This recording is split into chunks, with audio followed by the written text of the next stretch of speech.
नमस्कार, welcome back to our YouTube channel. आज हम लोग डिस्कस करने वाले हैं जुलाई 2024 सीएसआईआर नेट का कॉम्प्लेक्स एनालिसिस का क्वेश्चन। ठीक है, तो देखते हैं क्वेश्चन बोल क्या रहा है।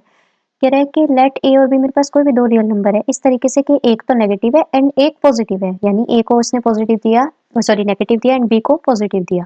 फिर उसने एक कर्व डिफाइन किया गामा आर टी, जो r e raised to power eta t है, जहाँ पे टी है वो 0 से 2 पाई है। यानी ये जो कर्व है ये मेरे पास एक डिस्क बनेगी ऑफ रेडियस आर। ठीक है, रेडियस आर की एक डिस्क बनेगी, या मैं इसको ऐसे भी बोल सकती हूँ z is equals to r. ठीक है, यहाँ से इसने एक आई आर डिफाइन किया, इंट्रीगल डिफाइन किया है इसने। ठीक है, अब वो इंट्रीगल इस तरीके से डिफाइन किया है कि यहाँ पे अगर मैं इसको ध्यान से देखूं तो जो भी गामा आर आएगा उसके लिए सिंगुलरिटी ए एंड बी काम करेंगी। ठीक है, या ए भी कर सकती है, बी भी कर सकती है, दोनों कर सकती है। ठीक है, या दोनों नहीं भी कर सकती। ठीक है, क्योंकि यहाँ पे ये इसके ऊपर डिपेंड करेगा रेडियस के ऊपर। तो अब कह रहे हैं कि हमें ये चार ऑप्शन दिए, इनमें से बताना है कि कौन सा ट्रू हो सकता है। यहाँ पे दो तरीके होते हैं, एक तो होता है डिस्कार्ड। अगर हम ऑप्शंस डिस्कार्ड कर दे तो हमें एक ऑप्शन मिल जाएगा सही, क्योंकि ये पार्ट बी का क्वेश्चन है। ठीक है, या फिर जनरल प्रूफ। अब जनरल प्रूफ होता है वो मतलब एग्जाम में सोचना थोड़ा मुश्किल होता है, क्योंकि उस समय अपना माइंड इतना अच्छे से वर्क नहीं करता प्रूफ को लेकर। ठीक है, तो हम लोग डिस्कार्ड वाले ऑप्शन को ज्यादा प्रेफर करते हैं, लेकिन मैं आपको दोनों बताऊंगी, डिस्कार्ड भी और जनरल प्रूफ भी। ठीक है, तो डिस्कार्ड के लिए सबसे पहले ऑप्शन ए के ऊपर बात करते हैं। ऑप्शन ए है वो मेरा कह रहा है कि आर है वो मेरा क्या होना चाहिए, maximum of modulus of a and b. ठीक है, आर है वो इनके मैक्सिमम से बड़ा होना चाहिए, और हमें कह रहा है कि क्या उसके लिए आई आर हमेशा नॉन जीरो रहेगा। अगर मैं इस चीज को लेकर चलूं और इसको कर दूं कि ये मेरे पास जीरो आ जाए तो ये ऑप्शन गलत हो जाएगा। तो उसके लिए ए और बी को मुझे कुछ इस तरीके से चूज करना पड़ेगा कि ये चीज मेरे पास गलत हो जाए। ठीक है, तो यहाँ से ए है वो मुझे कैसा गिवन है, नेगेटिव, एंड बी है वो मुझे कैसा गिवन है, पॉजिटिव। ठीक है, अब ए अगर मेरे पास नेगेटिव गिवन है, बी पॉजिटिव, तो मैं यहाँ पे ए और बी को अपनी तरीके से चूज कर सकती हूँ ताकि आई आर को मैं जीरो प्रूव कर दूं। ठीक है, तो मैंने ए को लिया -1 और बी को लिया 1। ठीक है, जब मैं ए को -1 लेती हूँ और बी को 1 लेती हूँ, तो उस केस में देखो जो मेरे पास रेडियस है वो क्या आएगा, आर है वो मेरा क्या होना चाहिए, मैक्सिमम ऑफ 1 एंड 1 से बड़ा। कहने का मतलब आर है वो मेरा 1 से बड़ा होना चाहिए। अब आर अगर 1 से बड़ा होगा तो आर को मैं क्या ले सकती हूँ, 2 ले सकती हूँ। ठीक है, मैंने एज्यूम कर लिया कि रेडियस मेरे पास 2 है। अब क्योंकि रेडियस मेरे पास 2 है तो मेरे पास डिस्क जो बनेगी वो रेडियस 2 की बनेगी। ठीक है, अब डिस्क है वो रेडियस 2 की बनेगी, कहने का मतलब यहाँ से मेरे पास ऐसे कुछ बनेगी। ठीक है, यहाँ पे -2, यहाँ पे 2। ठीक है, यहाँ पे 2 आएगा और यहाँ पे माइनस का 2 आएगा। अब कहने का मतलब क्या है कि मुझे सिंगुलरिटीज चेक करनी है कि -1 एंड 1 इसके बीच में आएंगी। यहाँ पे मेरा 1 आएगा, यहाँ पे मेरा 1 आएगा, यहाँ पे मेरा -1 आएगा। ये दोनों सिंगुलरिटीज इनके बीच में लाई कर रही है। ठीक है, कर्व के अंदर ही आ रही है। इसका मतलब सिंगुलरिटीज अगर कर्व के अंदर आ रही है तो रेजिड्यूज निकलेंगे। ठीक है, तो रेजिड्यू निकालेंगे सबसे पहले किसके लिए, 1 के लिए निकाल लेते हैं। ठीक है, अब जब रेजिड्यू 1 के लिए निकालते हैं तो वो मेरे पास क्या आएगा, limit z tends to 1, z -1, z square plus में 1 अपॉन में z -1 and z -2, sorry z +1 and z -1, ये आएंगी।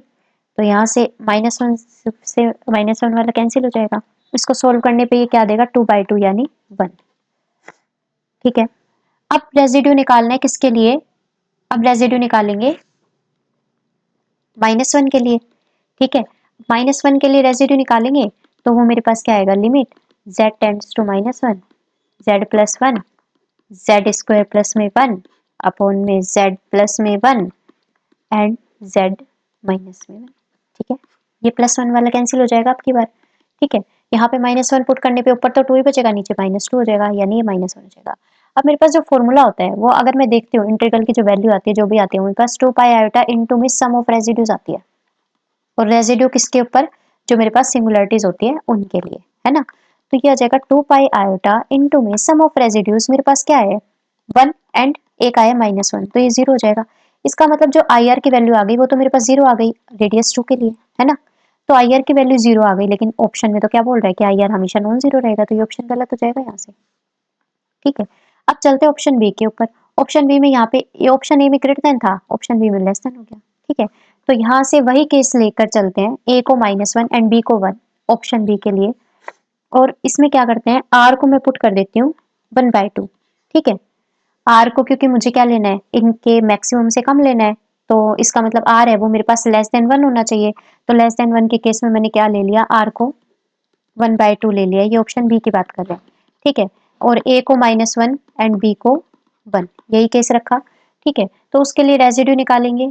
अब रेजिड्यू निकलेगा सिंगुलरिटीज के लिए। अब सिंगुलरिटी कंटेन भी तो करनी चाहिए उसके अंदर, लेकिन यहाँ पे अगर मैं बात करूं तो जो मेरे पास डिस्क बनेगी वो उसका जो रेडियस आएगा वो मेरे पास क्या आएगा, हाफ, ठीक है।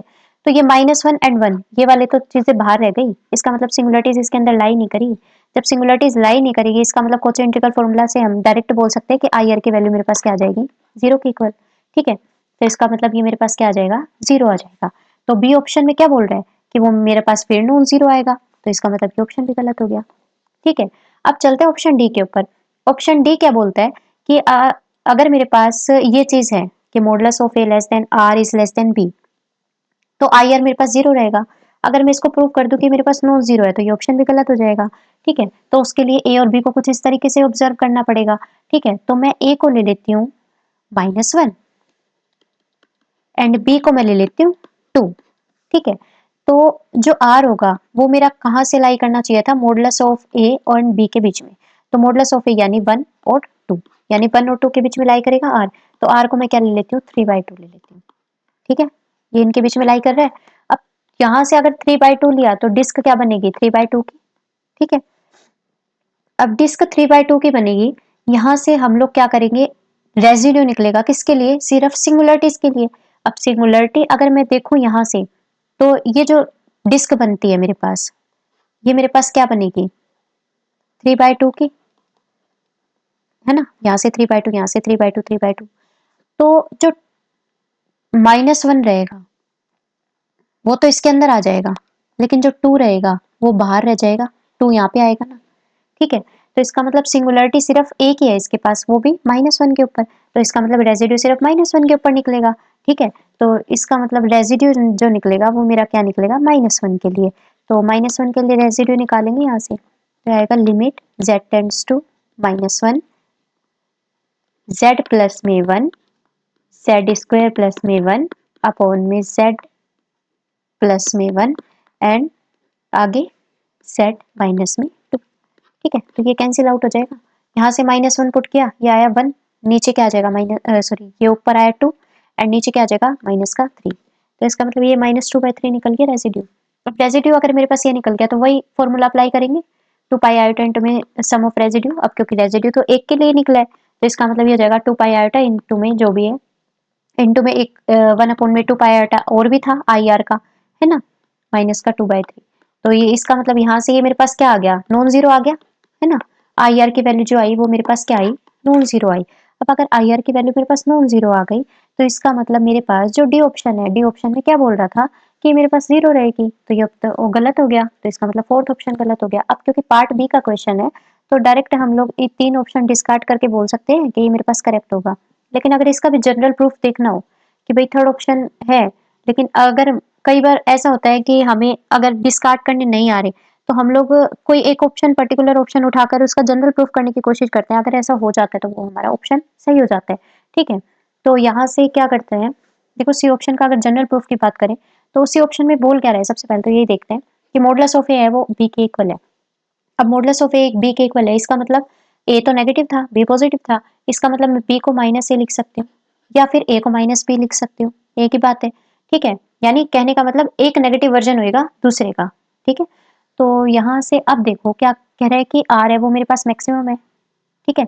तो आई आर को मेरे को 0 दिखाना है, तो यहाँ से इसको प्रूफ कैसे करेंगे, तो उसके लिए देखते हैं क्या करना है। सबसे पहले मॉडुलस ऑफ ए है वो बी के इक्वल गिवन है, आर है वो मेरा maximum of modulus of a b, ये गिवन है। अब क्योंकि दोनों इक्वली वैल्यू गिवन है, तो इसका मतलब ये इससे भी बड़ा होगा और ये इससे भी बड़ा होगा, ठीक है। अब क्योंकि ये दोनों, ये ए है, ये बी का नेगेटिव वर्जन ही तो है, बी है ए है, वो बी का मेरे पास क्या है, नेगेटिव वर्जन ही तो है। तो कहने का मतलब यहाँ से जो मेरे पास डिस्क आएगी z is equals to r, वो क्या होगी, इस ए से भी और बी को भी अपने अंदर कंटेन करेगी सिंगुलरिटीज को, है ना। जो मेरे पास सिंगुलरिटी बनेगी,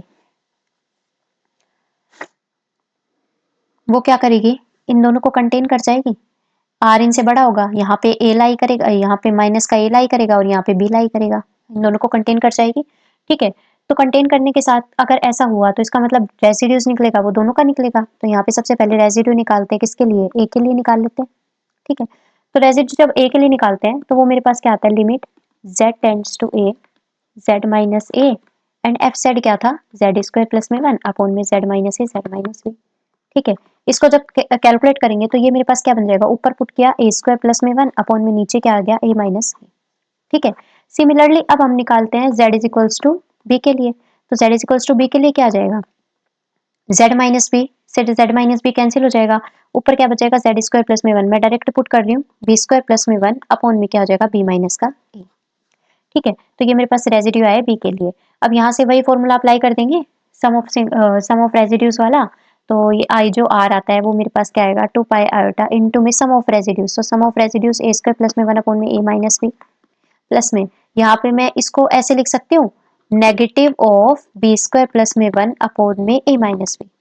ठीक है, तो यहाँ से मैं इन दोनों में से ए माइनस बी कॉमन लेके ऊपर सोल्व करूंगी तो ये बचेगा a square minus b square upon में a minus b and last में बचेगा ए प्लस बी। ठीक है, अब क्योंकि ऊपर बताया था कि मॉडुलस ऑफ ए है वो बी के इक्वल है, यानी ए है वो बी का नेगेटिव वर्जन है, ए है वो बी का नेगेटिव वर्जन है, इसका मतलब ए को मैं माइनस भी लिख सकती हूँ। ठीक है, तो यहाँ पे मैं ए को माइनस भी लिख दूँ। ठीक है, तो ये मेरे पास क्या आ गया, जीरो आ गया, आई आर मेरे पास क्या आ गया, जीरो आ गया। इसका मतलब यहाँ से ये इसका जनरल प्रूफ था, इस तरीके से भी कर सकते हैं, तो सी ऑप्शन ऐसे करेक्ट आ जाएगा। ठीक है, तो ये आज का क्वेश्चन था, आई होप आपको अच्छे से समझ में आया होगा। Thank you very much.